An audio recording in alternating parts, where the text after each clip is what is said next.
us reckless, they call us wild, but we're the voice of the unheard child. For too long we've watched them steal and deceive. Now we march, cause in hope we believe. Locked up in chains, they try to make us fall, but we stand tall, we're answering the call. Persecuted, but we won't be tamed. For Muguland's freedom, our fire's inflamed.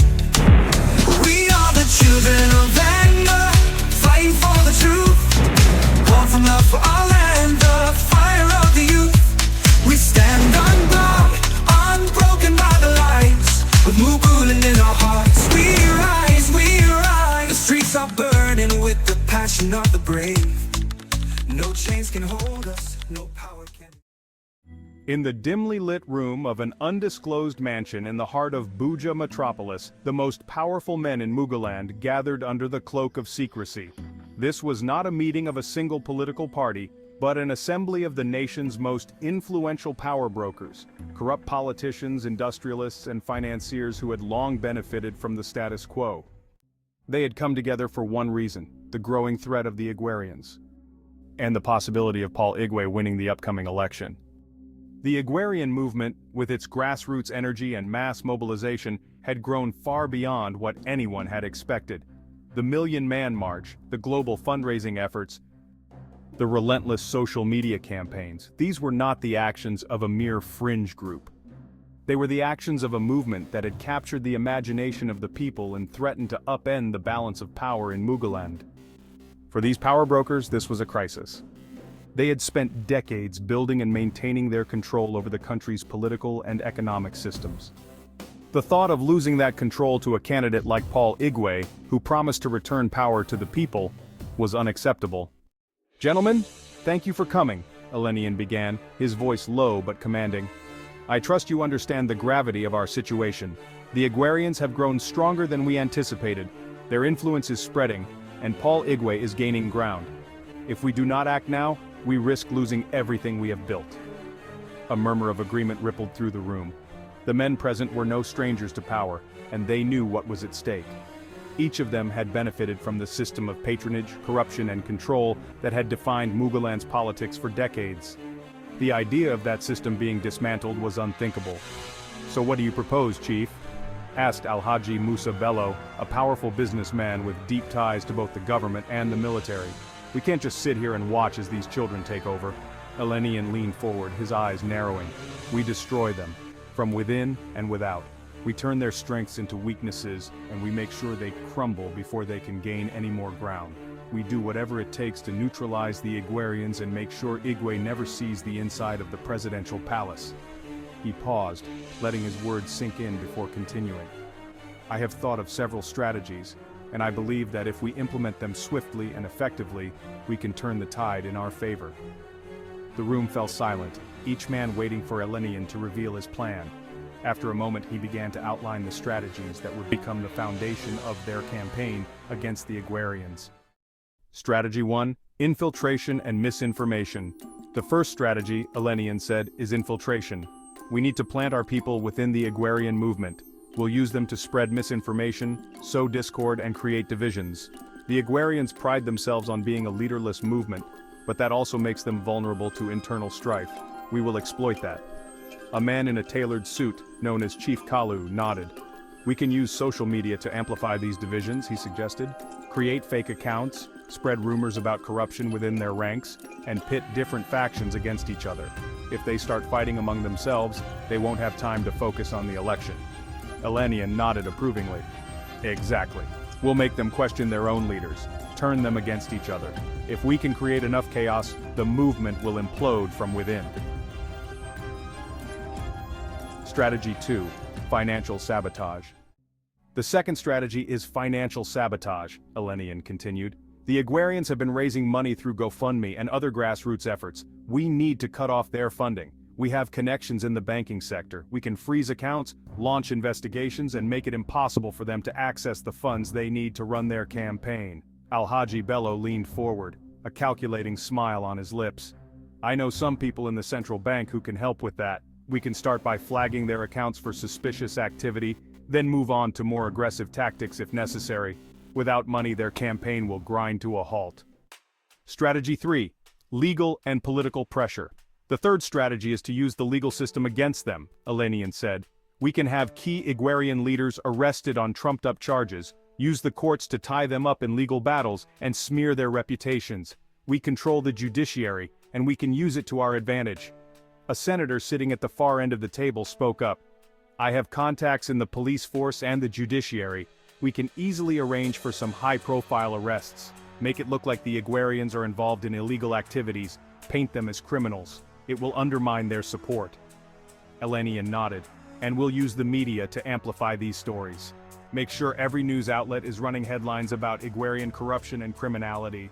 We'll create a narrative that they are a threat to the nation's stability. The fourth strategy, Elenian said, his voice dropping to a conspiratorial whisper, is direct intimidation. We've tried to avoid it so far, but desperate times call for desperate measures. We will use force to silence the most vocal and influential Igwerians. Make them fear for their safety, their families. If we can't buy them, we'll scare them into submission. The room grew tense as the weight of Elenian's words sank in. This was a dangerous path, one that could easily spiral out of control. But the men in the room knew that they had little choice. The stakes were too high, the risks too great. Alhaji Bello was the first to speak. I have some contacts in the military. We can use them to apply pressure where needed. Make some examples of the more troublesome Igwerians. Once they see the consequences of their actions, the rest will fall in line. Elenian nodded, satisfied. Good. We must be ruthless. We must show them that we will not tolerate dissent. The Igwerians have had their fun, but now it's time for the grown-ups to take back control.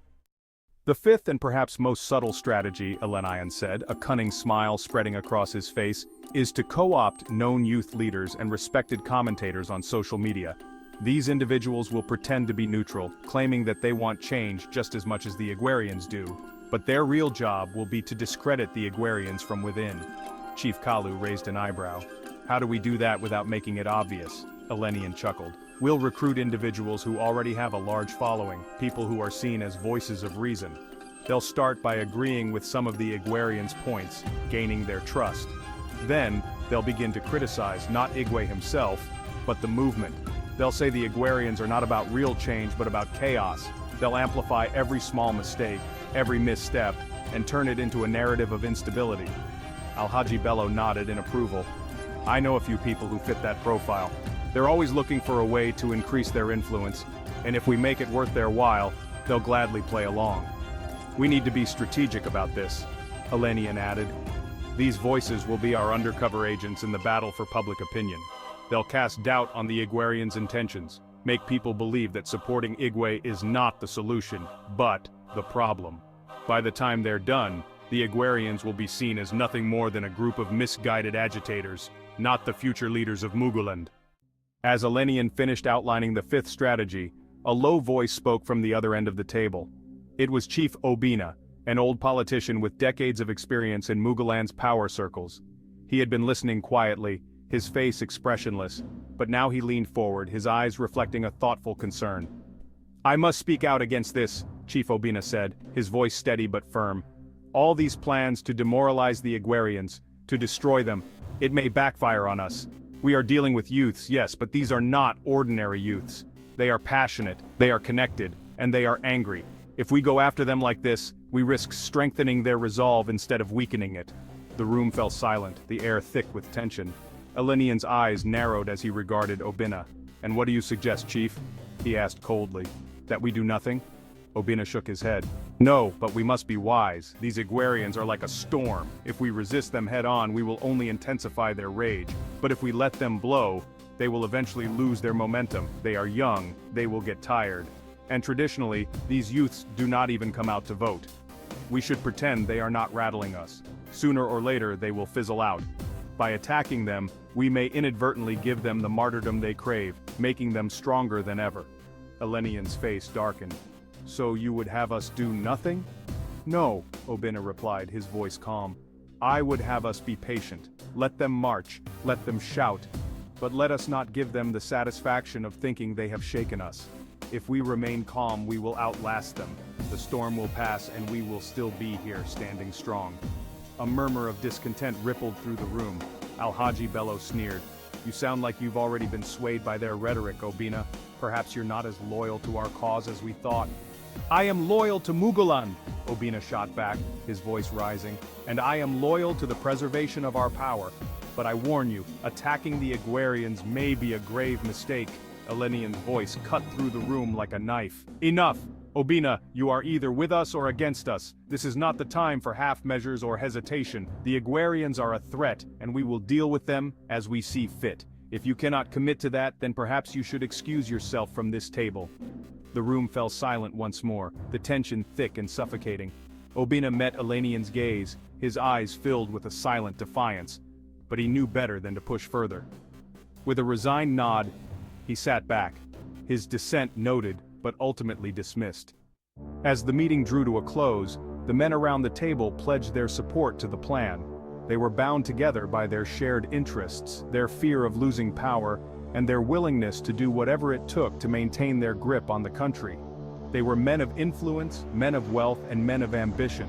They were the gatekeepers of Muguland, and they would not be displaced by a group of idealistic upstarts. Remember, Elenian said as he rose to his feet, this is a fight for our survival. The Igwerians think they can change Muguland, but they are wrong.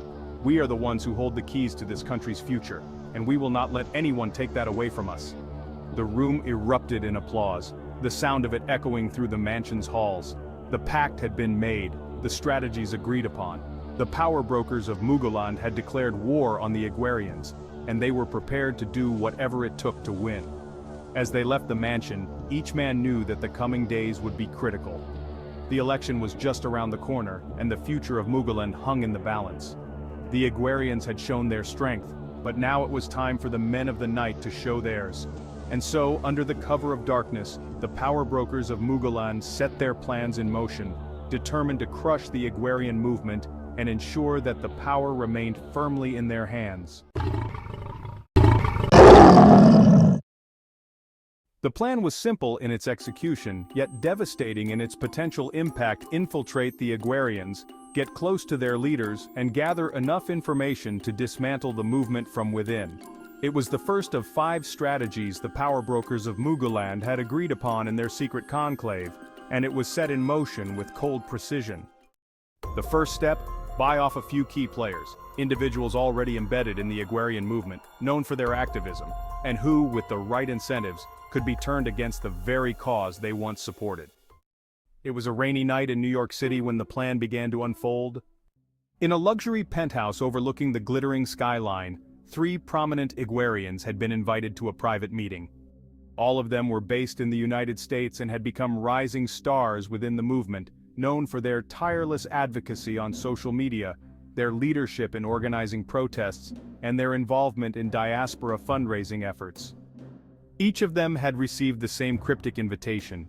Join us for an important discussion about the future of Muguland. Your voice is essential. The message had come from a man they all knew to be connected to influential figures back home, though his exact role in the election had remained shadowy. The 3 activists arrived at the penthouse, intrigued but wary. The air was thick with anticipation as they entered the opulent space, where they were greeted by a sharply dressed man with a warm smile and an expensive watch. His name was Bayo Oluwadare, a well-connected businessman with ties to Chief Bisola Elenian's inner circle. Welcome, Bayo said smoothly, gesturing for them to take a seat around a glass table. We have much to discuss.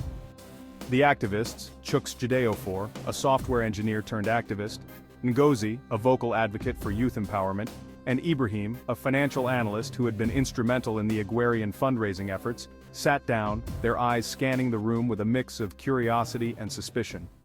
Bayo wasted no time getting to the point. You've all done remarkable work for the Igwerian movement, he began, his voice measured and calm. Your leadership has been noticed, not just by your fellow Igwerians, but by those of us who are looking for the real future leaders of Muguland. The 3 exchanged glances. They had been flattered before, praised for their efforts, but something about the way Bayo spoke felt different. This was not just admiration, it was the prelude to something else. We believe, Bayo continued, leaning forward slightly, that your influence within the movement can be elevated. You've already made a name for yourselves, but with the right support, you could be at the forefront of this movement. leading it, shaping it, and making decisions that will impact the future of Muguland. Ibrahim frowned. What do you mean by support? Bayo smiled. Let's not pretend. We know that even the most passionate movements need resources to thrive. We're prepared to provide those resources: financial backing, connections, access to platforms that will amplify your voices, everything you need to become indispensable to the Igwerian cause. Chuck's Judeo shifted uncomfortably in his seat. And what would you expect from us in return? There was a brief pause before Bayo answered. All we ask is that you share with us what's happening within the movement, the plans, the strategies, the key players behind the scenes. Think of it as a mutual exchange of information. You help us understand the pulse of the Igwerians, and we help you rise within their ranks. Ngozi's expression hardened. So, you want us to be spies? Traitors? Bayo's smile didn't falter. No, not traitors. Realists. You see, the Igwerians are destined to fail without proper guidance. They're disorganized, too idealistic. But with your help, we can steer them in the right direction. You'll be heroes in the long run. He leaned back, letting his words sink in before delivering the final blow. And of course, there's a financial incentive. Each of you will be compensated for your efforts, handsomely. As he spoke, 3 envelopes were slid across the table. Each one was thick with cash, thousands of dollars. A fortune even for these professionals living in the diaspora. The room fell silent. Chuck's Judeo, Ngozi, and Ibrahim stared at the envelopes, the weight of the decision hanging in the air like a storm cloud. Chuck's Judeo was the first to speak, his voice tense. You think money can buy us? That we'd turn our backs on everything we've fought for just because you wave some cash in front of us? Bayo raised an eyebrow, his tone unfazed. This isn't just about money, Chuck's Judeo, it's about power, influence, the chance to shape the future of Muguland. You can either be on the winning side, or you can be left behind with a movement that's destined to crumble. Ngozi shook her head, her voice firm. The Igwerians aren't going to crumble. We've built something real, something that can change Muguland. We don't need your money. Don't be naive, Bayo replied, his tone sharp now. Do you really think the Igwerians can win without knowing what they're up against? Without understanding the forces working against them? This movement has no leader, no structure. It's a ticking time bomb, and when it explodes, where will you be? Buried in the rubble or standing tall with the ones who saw the truth? Ibrahim, who had been silent up until now, spoke quietly. And what if we say no? Bayo's smile faded. You won't be saying no. There was a long, uncomfortable pause. The 3 activists exchanged glances, the weight of Bayo's words sinking in. Refusing wasn't just a rejection of money, it was a rejection of power, protection, and security. And it was clear that there would be consequences for saying no. Chuck's Judeo was the first to stand, his jaw clenched in defiance. We're not for sale, he said, his voice cold. You can take your money and shove it. Ngozi followed suit, standing beside him. We're Igwerians, and we believe in what we're fighting for. We're not turning our backs on that. Ibrahim hesitated. His eyes flickered to the envelope in front of him, the temptation written across his face. But after a moment, he too stood, his resolve firm. We won't betray our people. Bayo's smile returned, but this time it was cold, calculating. Very well, he said softly. But I promise you, this isn't over. You may think you can walk away from this, but you'll find that the world doesn't work that way. Sooner or later you'll realize that you're on the wrong side of history. He gestured toward the door, his voice filled with an eerie calm. You can go now. Without another word, the 3 activists turned and left the room, their hearts pounding, their minds racing. They had made their choice, but they knew that this was only the beginning of a much larger battle. What Chuck's Judeo, Ngozi, and Ibrahim didn't know was that not all the Igwerians were as principled. In the days that followed, 3 other prominent members of the movement, individuals less visible but highly connected, took Bayo's offer. They accepted the money, the promise of power, and the task of infiltrating the Igwerian ranks. With Bayo's financial backing, these newly turned insiders began to fight their way to prominence within the movement. They gained the trust of key figures, attended private strategy meetings, and slowly worked their way into the inner circles of the diaspora and local Igwerian leadership. They provided Bayo with valuable intel, details about the movement's plans, the most influential voices, and the wealthy benefactors quietly supporting the campaign. The information flowed steadily, each detail feeding into the power brokers' broader strategy. Through their efforts, the power brokers were able to identify the most cerebral members of the Igwerians, the thinkers, the planners, the ones who posed the greatest threat. Armed with this knowledge, Bayo and his associates passed the information to both the secret police and the hired thugs who had been tasked with dismantling the movement. As the information spread, the Igwerian movement found itself increasingly under pressure. Prominent members were arrested on false charges, their social media accounts hacked and flooded with disinformation. Protests were disrupted by violent provocateurs, while the leadership struggled to maintain control over a movement that seemed to be unraveling from the inside. The infiltration had begun, and the first cracks were starting to show. The Financial Sabotage plan was not born out of sudden inspiration, but from decades of perfecting the art of strangling opposition through the very institutions designed to serve the people. The Central Bank of Muguland, the anti-money laundering agencies, and even the Muguland Drug Enforcement Agency had long been tools in the hands of the elite, wielded not to protect the nation, but to suffocate any force that dared to rise against the status quo. Now these tools were being sharpened once again, this time to dismantle the growing threat of the Igwerian movement. Chief Bisola Elenian had overseen the beginnings of the strategy. After the infiltration began to take effect, it was time to financially cripple the movement that was funded by passionate, everyday Mugulanders and the diaspora. The power brokers knew that without money, even the most energized movements would wither and die. And so, they turned to the only force they trusted more than money itself, the institutions they controlled. In the cold, imposing boardroom of the Central Bank of Muguland, a secret meeting had been called. At the head of the table sat the central bank governor, a man whose career had been meticulously built by the very politicians who now called in their favors. Alongside him were key officials from the Muguland Anti-Money Laundering Authority and representatives from the MDEA. Their faces were stern, their instructions clear. Chief Elenian's right-hand man, Alhaji Musa Bello, entered the room, his expression uncharacteristically grim. He knew the stakes of the meeting and the power they wielded, but he also knew they had to be delicate about their approach. Financial sabotage was not just about freezing accounts or blocking transfers, it was about waging a quiet, devastating war. "Gentlemen," Alhaji Bello began, "I trust you all know why we're here. The Igwerians are receiving an alarming amount of funding from within the country and from Mugulanders abroad. These funds are being used to fuel their movement, pay for protests, and support their social media campaigns. If we allow this to continue unchecked, they will build momentum. Our task is simple: stop them from getting their hands on this money, and we stop them from running their campaign." The central bank governor nodded in agreement. "We've already flagged several suspicious accounts linked to the Igwerian fundraising efforts. With your go-ahead, we can freeze them immediately under the guise of anti-money laundering operations." Alhaji Bello smiled approvingly. "Good, do it. But we need to be careful. This can't look like a targeted attack. Make it look like a general sweep, like we're clamping down on any large influx of funds coming from outside the country." The governor leaned forward. "We'll also use the foreign exchange laws. Anyone receiving foreign currency in large amounts can be held for questioning and asked to account for every cent. If they can't, we'll seize the funds." "Perfect," Bello replied, "but that's not enough. I want these accounts blacklisted. Any attempt to move funds, even internally, must be blocked." The diaspora had been one of the most critical sources of funding for the Igwerian movement. Through GoFundMe, grassroots donations, and community fundraisers, the Muguland diaspora had managed to channel millions into the movement.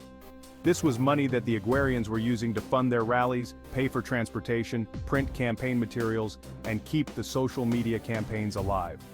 But the power brokers were about to slam the door shut on that money. The Muguland Anti-Money Laundering Authority had already begun tracing the paths of the largest donations. At a separate office, a team of analysts sat before computer screens, tracking every incoming dollar and mugra that flowed into accounts linked to the Igwerian movement. A man in a suit, the head of Mamla, briefed his team. "We need to scrutinize every large transfer coming in from abroad. The second we see something that looks like it's linked to the Igwerians, we flag it. Then we make life difficult for them." An analyst raised his hand. "What if the funds are clean, legitimate donations from expatriates?" The head of Mamla didn't miss a beat. "It doesn't matter. Find something wrong with it. Mislabel it. Say it's suspicious. Then block the transaction and demand a full investigation." Across the board, thousands of dollars destined for the Igwerian movement were suddenly frozen. Banks held up the transfers, citing the need for additional documentation.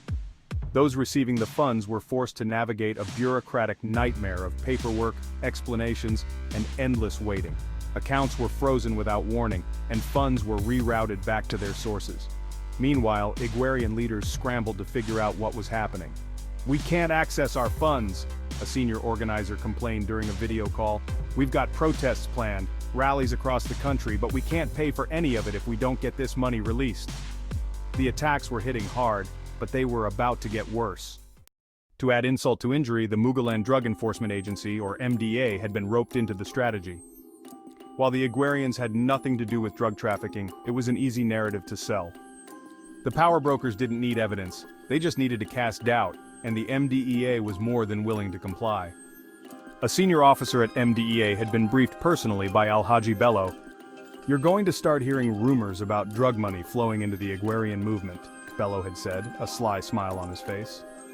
"I need you to lean into those rumors, start making noise. You don't need proof, just suspicion. Spread the word that some of their leaders are connected to the drug trade." The officer nodded, understanding exactly what was being asked of him. A few well-placed press releases, a couple of strategically timed raids, and suddenly the headlines were ablaze with stories about investigations into Igwerian leaders allegedly involved in money laundering through the drug trade. On social media, fake accounts, many of which had been set up during the infiltration phase, began amplifying the accusations. "Are the Igwerians funding their movement with drug money?" Read one tweet from a well-followed fake account. "Sources say they're being investigated by the MDEA. If this is true, it's game over for them." "Don't be fooled by the grassroots nonsense," another tweet declared. "There's big money behind the Igwerians. And it's coming from some shady places." The media, always hungry for scandal, ran with the story. News anchors discussed the possibility of drug money funding the Igwerians, and pundits debated whether the movement was as pure as it claimed to be. The accusations, though unfounded, were enough to cast a long shadow over the entire movement.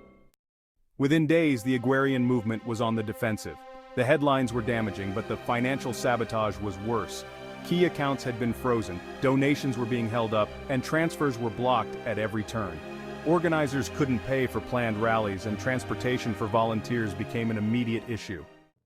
During an emergency strategy meeting, the Igwerian leaders tried to figure out how to salvage the situation. "We're being strangled," one of the leaders said angrily. "They're blocking our money from every angle. The donations from the diaspora are practically useless now. People are afraid to even send money because they don't want their accounts frozen."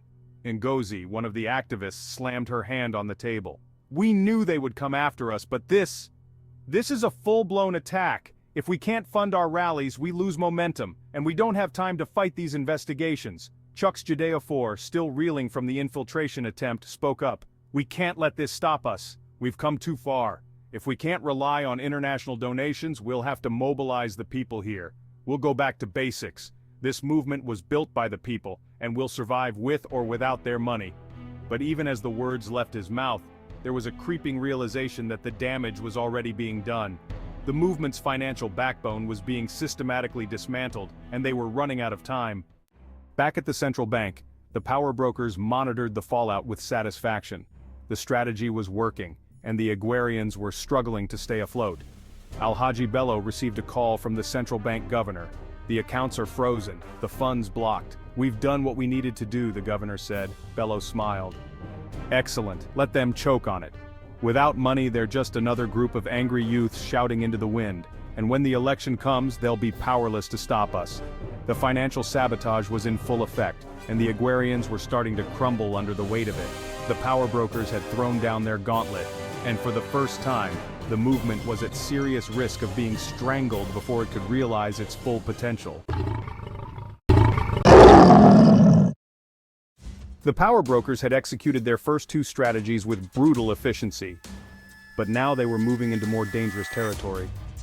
Financial sabotage had dealt a heavy blow to the Igwerians, but it wasn't enough. The movement was still alive, and worse, it was still growing. The power brokers needed to strike at the heart of the movement's credibility and legitimacy, casting doubt not only on its leadership but on its very intentions. The plan was simple: link the Igwerians to the Okorobian separatists and their infamous leader Ogbonna Ibekwe, who had been recently abducted in South Africa. and extradited to Muguland on charges of sedition and attempting to secede from the country. The power brokers knew that many Mugulanders feared a return to the days of civil unrest, and by associating the Igwerians with the volatile Okorobian separatist movement, they could paint the entire movement as a treasonous threat. The meeting to hatch this plot took place in the shadowy corridors of the Ministry of Justice. In attendance were senior officials from the ministry, high-ranking military officers, and key figures from the ruling political class, all of whom had one thing in common: they were terrified of the growing popularity of Paul Igwe and the Igwerians. Chief Bisola Elenian's right-hand man, Alhaji Musa Bello, stood at the head of the conference table, surveying the men and women gathered before him. They were loyalists to the system, individuals who had built their careers and fortunes on the back of Muguland's corrupt political landscape.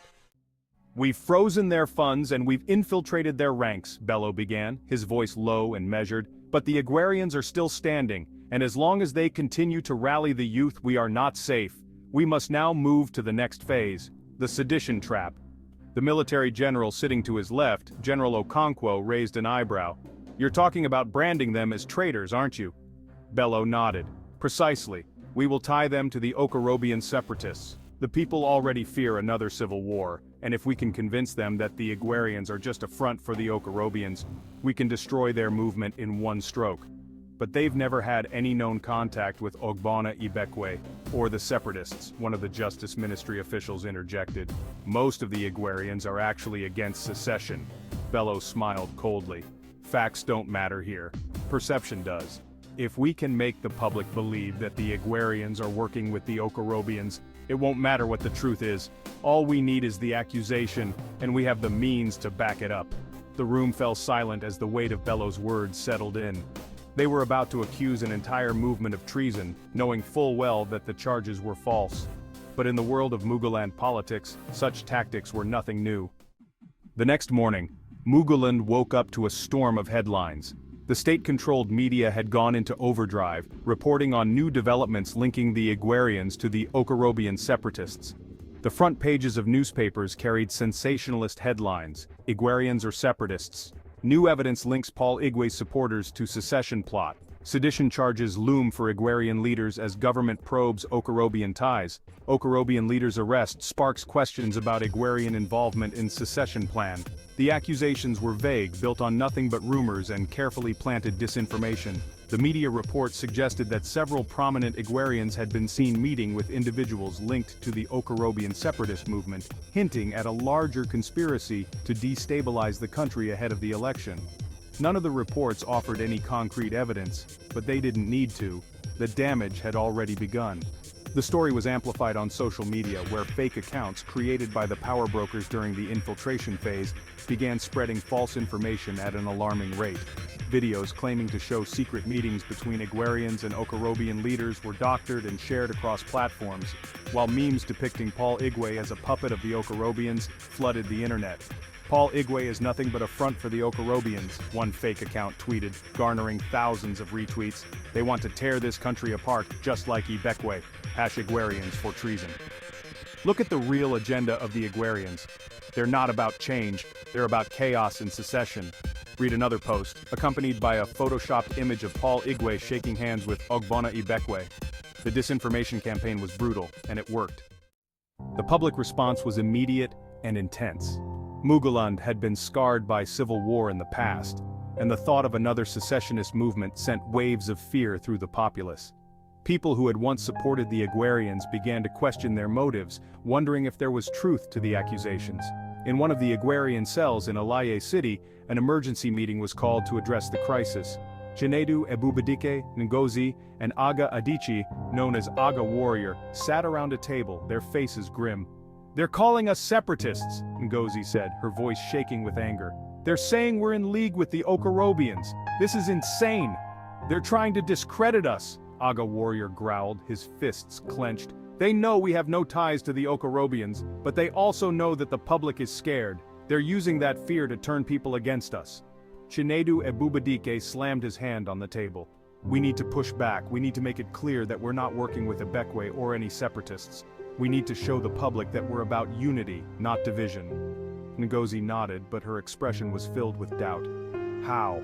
The media is already on their side. They're flooding the airwaves with lies. How do we fight back against that?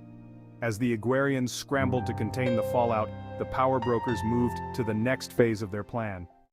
The Justice Ministry had already prepared a list of key Igwerian leaders who would be arrested on charges of sedition. These were the loudest voices within the movement, the ones who had become symbols of the fight for change. The first arrest came at dawn. The police, acting on orders from the Ministry of Justice, stormed the house of one of the movement's most vocal leaders, Chukwudifu Iwubiko, dragging him out in handcuffs as his family watched in horror. Chukwudifu Iwubiko has been arrested on charges of sedition and conspiracy to commit treason, the news anchor declared, her voice solemn. Authorities allege that he has been in contact with Okorobian separatists and has been plotting to destabilize the country in the lead-up to the election. The arrest sent shockwaves through the Igwerian movement. Chukwudifu was one of their most respected leaders, and now he was being branded a traitor. The message was clear. Anyone associated with the movement was now a target. By the end of the day, 5 more prominent Igwerians had been arrested, each charged with sedition. Their homes were raided, their personal belongings seized, and their names dragged through the mud in the media. The arrests were accompanied by staged press conferences where government officials spoke gravely about the threat posed by the Igwerians. These individuals have been involved in a plot to destabilize our beloved Muguland, one government spokesman declared. Their ties to separatist movements have been uncovered, and they will be prosecuted to the fullest extent of the law.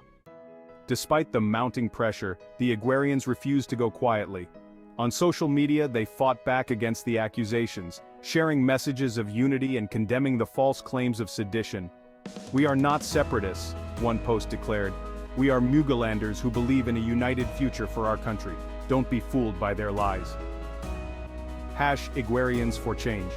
Paul Igwe himself took to the airwaves, granting an interview to Sunset Television, one of the few media outlets that had not been fully corrupted by the power brokers.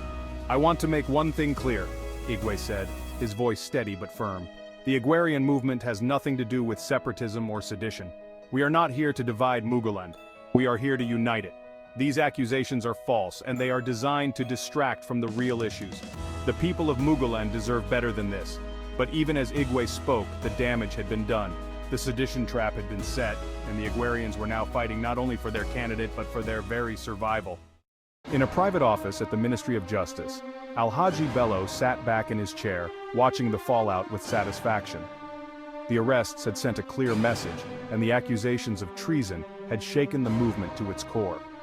"They're scrambling now," he said, speaking to Chief Elenian over the phone. "The public doesn't know what to believe. Some still support them, but a lot of people are afraid.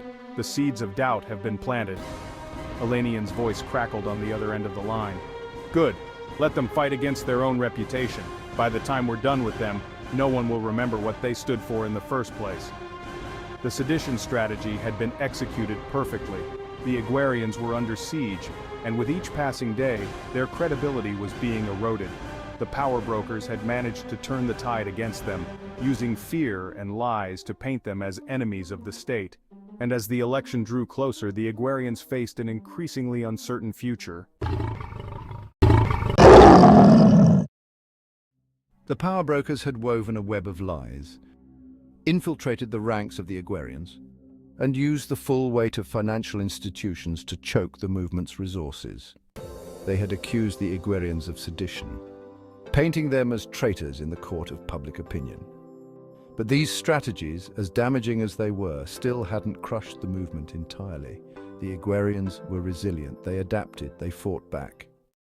It was time for the final phase of the power brokers' plan: direct intimidation and violence.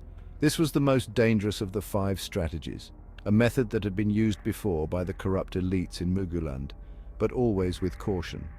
They knew that violence could either silence dissent or make martyrs of the opposition, fueling the very cause they sought to destroy.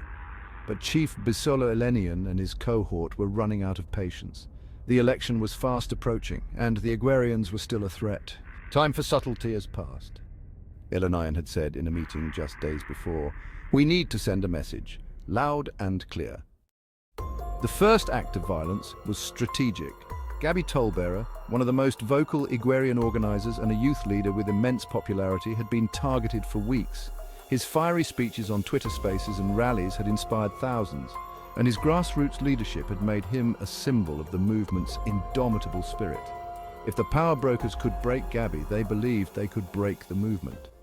On a quiet evening in LA City, Gabi was out with his wife and a few friends at Onidodo Beach, enjoying the calm before the storm of election week. It was supposed to be a peaceful night, but the power brokers had other plans. Suddenly, a convoy of black SUVs appeared, screeching to a halt on the sand. Armed men in dark suits and military-grade gear poured out of the vehicles, surrounding Gabi and his group. The beachgoers looked on in horror as the men roughly grabbed Gabi, pulling him away from his wife, who screamed and pleaded for mercy. "You're under arrest. You're wanted for possession of illegal firearms." Gabi's eyes widened in disbelief. "What? Firearms? I don't own any guns." His car was searched, and conveniently several loaded guns were discovered in the trunk, neatly planted by Marufu Ika, a notorious street thug on the payroll of Chief Bisola Elenian. Gabi protested, demanding proof, but it didn't matter. He was handcuffed, shoved into the back of the SUV, and driven away as his wife collapsed to the ground in tears. Word spread quickly. Gabi Tollbearer had been arrested on charges of illegal gun possession, a crime that carried the death penalty in Muguland. The news sent shockwaves through the Igwerian movement. Gabi's friends and fellow activists knew the charges were false, but they also knew how dangerous it was to fight the system. This was a message, a warning to all Igwerians: you could be next. Gabi was taken to a dark, undisclosed police detention center where the real nightmare began. In the cold, concrete cell, he was beaten mercilessly by thugs planted within the police force. They took turns laughing and taunting him as they delivered blow after blow, bruising his body, breaking his spirit. "You think you're a hero?" One of the thugs spat, kicking Gabi in the ribs. "You think your Igwerians will save you?" Another thug slapped him across the face. "This is what happens when you go up against the powers that run this country. Your people can tweet all they want, but at the end of the day, they can't protect you." For hours, Gabi was tortured. By the time the thugs were done, he was a broken man, his body covered in cuts and bruises, his face swollen beyond recognition. And all the while, they whispered threats in his ear. "Your wife, she'll be next. Your friends, they'll disappear too." This is just the beginning. But what the power brokers hadn't counted on was the solidarity of the Igwerians. The moment news of Gabi's arrest and brutal treatment spread, the Igwerians mobilized with a fury that took even the government by surprise. Within hours, Twitter Spaces were flooded with discussions about Gabi's plight. The hashtag #FreeGabi began trending, and soon the entire nation was talking about his arrest. The Igwerians knew they couldn't fight the power brokers with violence, but they had their own weapons: social media, unity, and the unstoppable force of public opinion. In less than a day, 2 senior advocates of Muguland, Sans, volunteered to represent Gabi, and legal teams were dispatched to the detention center where he was being held. Igwerians across the country raised over 5 million mugra in defense funds through Twitter and other platforms, and donations kept pouring in. Even those who had once been skeptical of the movement rallied to support Gabi. The pressure mounted as journalists and activists began to call for his release, shining a spotlight on the government's brutal tactics. Videos of his family pleading for his release went viral, and soon the international community began to take notice. But it wasn't just legal and financial support that the Igwerians provided. Small businesses run by Igwerians stepped in to help Gabi's wife and children, delivering food, offering assistance, and running his affairs while he was detained. The message was clear: the Igwerians took care of their own. As the movement around Gabi grew, the power brokers began to panic. They hadn't expected this level of backlash. Gabi's arrest was supposed to scare the Igwerians into submission, but instead it had emboldened them. And then came a twist that the power brokers hadn't foreseen. Oba Orisa, one of the most respected traditional rulers in Muguland, had heard of Gabi's arrest. Though he wasn't involved in politics, Oba Orisa was known for his influence and deep connections in the corridors of power. He was also a firm believer in justice, and he had seen enough of the corruption plaguing his country. Using his considerable influence, Oba Orisa quietly reached out to his contacts in the judiciary and the police force. He demanded an investigation into the charges against Gabi, and though the government tried to resist, the pressure was too much. Oba Orisa's word carried weight, and no one dared to openly defy him. Within days, the trumped-up charges against Gabi were dropped, and he was released from detention, beaten and bloodied, but alive. When Gabi emerged from the detention center, his face swollen and bruised, the Igwerians erupted in celebration. Social media exploded with messages of support, and #Gabi is free began trending within minutes. But this was not just a victory for Gabi. It was a victory for the entire Igwerian movement. On Twitter Spaces, Gabi's release became a rallying cry. The Igwerians had stood their ground, and they had won. They knew now that the power brokers were willing to use violence, but they also knew they weren't alone. "They can't break us," one Igwerian activist said during a broadcast. "They thought that arresting Gabi would scare us, but it's only made us stronger. We will fight for every single one of us, and we will not back down." Back in Buja Metropolis, the power brokers were meeting once again, but this time the mood was different. Chief Elenian sat at the head of the table, his face twisted with frustration. The intimidation had backfired. "This was supposed to send a message," Elenian roared, slamming his fist on the table. "Instead, we've made him a hero. They're stronger than ever." Alhaji Bello, always the calm voice of reason, spoke up. "It's a temporary setback, Chief. The movement is still vulnerable. We may not have broken them, but we've shown them what we're capable of. We just need to be more strategic in our next moves." But Elenian wasn't convinced. "We need to show more force. If one arrest isn't enough, we'll arrest 10 more. We'll make them all fear for their lives." Bello nodded slowly. "Yes, but we need to be careful. Too much violence and they'll become martyrs. We must use the right amount of fear, just enough to make them think twice before challenging us again." The power brokers knew that the violence had only just begun.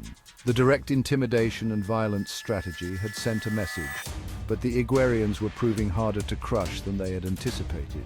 They would need to escalate the brutality, and soon. Despite the violence, despite the intimidation, the Igwerians stood firm. Gabi's story became a symbol of the movement's resilience. They knew that more arrests would come, that the power brokers were not done with their campaign of fear. But they also knew something else. They were not alone. The Igwerians had tasted victory, and no amount of violence would make them forget it. Episode 22, The Subtle Betrayal, Co-opting Influential Voices. By now, the power brokers had unleashed a series of devastating blows on the Igwerian movement. They had frozen their finances, accused them of sedition, and used brutal intimidation tactics to break their resolve. But the Igwerians, despite everything, had proven resilient, a force that refused to crumble under pressure. With the election just days away, Chief Bisola Elenian and his inner circle knew they needed a more insidious strategy, one that would shake the movement from within without the overt violence that could turn public opinion against them.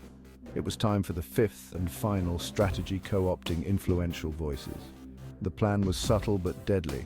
Rather than continuing the direct assault, the power brokers would turn to public figures, popular youth influencers, and respected commentators on social media who had earned the trust of the masses. These voices would pretend to share the same ideals as the Igwerians, but their real purpose was to sow doubt, undermine morale, and discredit the movement by amplifying every misstep. It was a quiet betrayal, one designed to cause confusion and chaos among the ranks of the Igwerians. The targeted recruitment. The power brokers knew exactly who to approach. They needed influencers with large followings, people who were trusted by the youth and had built a reputation for being politically neutral or outspoken against corruption. These were individuals who could appear to remain on the side of change while subtly pushing a narrative that would weaken the Igwerians from within. In a private office in the heart of Buja Metropolis, Alhaji Musa Bello met with 3 such individuals: Tokunbo TK Adewale, a social media personality known for his biting commentary on politics; Funmi Bankole, a prominent lifestyle influencer with millions of followers on Instagram and Twitter; and Ifeanyi Nnamdi, a respected journalist who had built a reputation for being a voice of reason in the political sphere. The meeting was casual, but the stakes were high. Drinks were poured, pleasantries exchanged, and then the real conversation began. Alhaji Bello leaned forward, his voice calm but purposeful. "You three have built an immense following," he said, his eyes scanning their faces. "You've earned the trust of the people. That's exactly why we need you. The Igwerians are on the rise, but they're not what they seem. We believe they are not about change. They are about chaos. We need to show the people that." TK raised an eyebrow. Chaos? The Igwerians are pushing for better governance. They're calling for transparency, accountability. How is that chaos? Bello smiled, his tone shifting to one of quiet persuasion. "It's not about what they say on the surface, it's about what they do. Look at their online presence, aggressive, uncompromising, attacking anyone who disagrees with them. They're no better than the politicians they claim to fight against. They're radicals, and radicals don't build nations, they burn them down." Funme sipped her drink, clearly intrigued. "So, what exactly are you asking us to do?" Bello's smile widened. "That we need you to be the voice of reason. Speak out against the extremism in the Igwerian movement. You don't have to attack Paul Igwe directly, that would be too obvious. Instead, point out the chaos within the movement, amplify their mistakes. Every time an Igwerian member says something controversial, blow it up. Make people question if this movement is really about change or just about tearing the country apart." Ifeanyi, the journalist, frowned. "And what do we get out of this?" Bello didn't hesitate. "Influence, power, money, of course. But more than that, you'll be seen as the voices of reason. When this all blows over, the government will owe you favors. You'll be able to shape the political landscape of Muguland for years to come. When the dust settles, you'll be the ones people turn to." There was a long pause as the three influencers exchanged glances. They knew what was being asked of them. It wasn't just about voicing an opinion, it was about manipulating public perception, undermining a movement that had garnered widespread support. But the rewards were tempting. Fame, money, and political favor were powerful motivators. The betrayal begins. Within days, the plan was set in motion. On Twitter, TK began to tweet a series of cryptic messages aimed at the Igwerians. At first, they were subtle, casting doubt on the movement's ability to lead. "Change is good," one of TK's tweets read, "but chaos in the name of change? That's dangerous. Think twice." Another tweet followed. "Revolution isn't just about tearing down, it's about building. Do the Igwerians know how to build, or are they just angry? Just asking." These tweets were liked and retweeted by thousands of his followers, many of whom began to echo his sentiment. Slowly, the narrative began to shift. Where once the Igwerians had been seen as a force for positive change, whispers of their supposed recklessness and instability began to surface. Funmi too played her part. On Instagram, she posted videos and stories about the need for calm, measured leadership and how emotional reactions to politics can be dangerous. Her posts were carefully crafted, never directly attacking the Igwerians, but subtly reinforcing the idea that the movement was too emotional, too erratic to be trusted. Ifeanyi, the journalist, took a more direct approach. In an article published on a major news platform, he praised Paul Igwe's vision, but questioned the movement's tactics. While the Igwerians have noble goals, he wrote, their increasingly aggressive approach raises concerns about their ability to govern. A nation cannot be led by those who only know how to tear down. It must be led by those who know how to build bridges. The article sparked debate across the country. Igwerians were furious, calling Ifeanyi a sellout and accusing him of being in the pockets of the elites. But the damage was done. The more the Igwerians lashed out, the more the narrative of their instability grew, amplifying the mistakes. The power brokers had given these influencers more than just a platform. They had given them ammunition. Through their network of infiltrators within the Igwerian movement, they fed Funmi, TK, and Ifeanyi every misstep, every controversial statement made by Igwerian members. And the influencers did what they did best. They amplified those mistakes.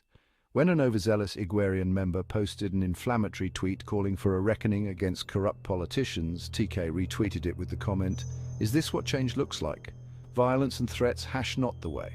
When a protest turned chaotic after a small group of agitators, planted by the power brokers, caused a disruption, Funmi posted a video of the incident, captioning it, "This isn't peaceful protest, this is madness. We need leadership, not mob rule." And when a prominent Igwerian organizer made a poorly worded statement in an interview suggesting that the movement would bring down the system, Ifeanyi wrote a scathing editorial questioning whether the Igwerians understood the consequences of their rhetoric. "These are dangerous words," he wrote. "The system may be broken, but do the Igwerians have a plan to fix it, or are they simply intent on burning it all down?" The narrative was shifting. Slowly but surely, the public began to question the Igwerians' ability to lead. Were they truly the answer to Muguland's problems, or were they just a group of angry youths who didn't understand the complexities of governance? The Igwerians fight back. But the Igwerians were not blind to what was happening. They knew they were being attacked on multiple fronts, and they fought back with everything they had. On social media, they called out the influencers, accusing them of being bought by the establishment. Hashtags like #sellouttk and #fakefunmi trended for days as Igwerians exposed the connections between these influencers and the power brokers behind the scenes. Paul Igwe himself took to Twitter to address the growing narrative. "Do not be fooled," he tweeted.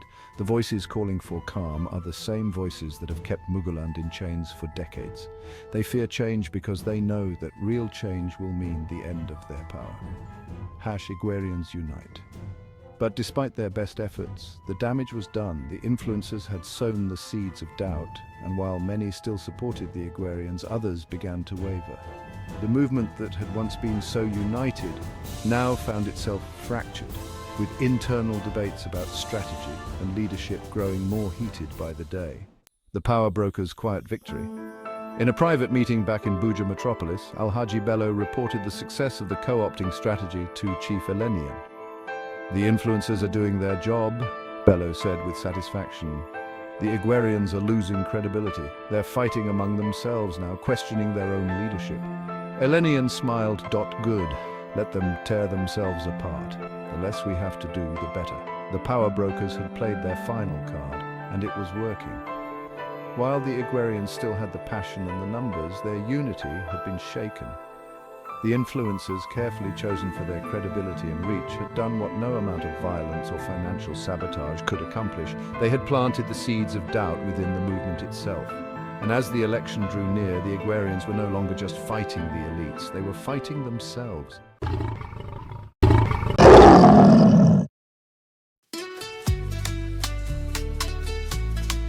They call us reckless, they call us wild, but we're the voice of the unheard child.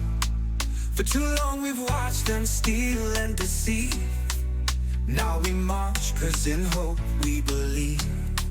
Locked up in chains, they try to make us fall, but we stand tall, we're answering the call. Persecuted, but we won't.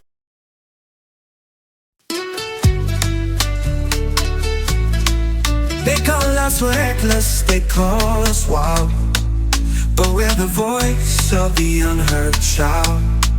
For too long we've watched them steal and deceive. Now we march, 'cause in hope we believe. Locked up in chains, they try to make us fall, but we stand tall, we're answering the call. Persecuted, but we won't be tamed. For Muguland's freedom, our fire's inflamed.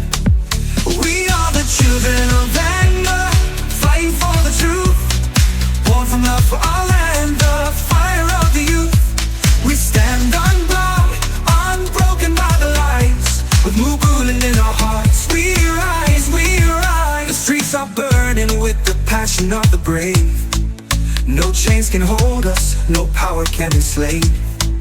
They say we're rebels, but we know we're right. Corruption crumbles when we unite. On social media, in the open streets, our voices thunder, refusing defeat.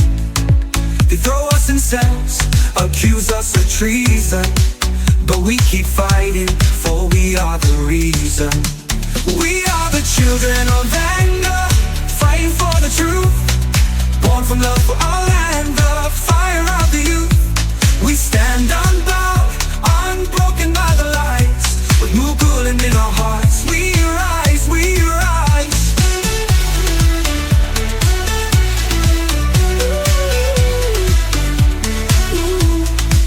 We fight for the future, we fight for the land, with hearts full of fire, we make our stand. They can't break our spirits, they can't make us fall. In the name of Muguland, we answer the call. We are the children of anger, fighting for the truth, born from love for our land, the fire of the youth. We stand unbound, unbroken by the lights. With Muguland in our hearts, we rise, we rise. We are the anger, we are the flame. For the love of Muguland, we'll fight in her name. With unyielding hearts, we'll carry the fight. In the dark of corruption, we'll be the light.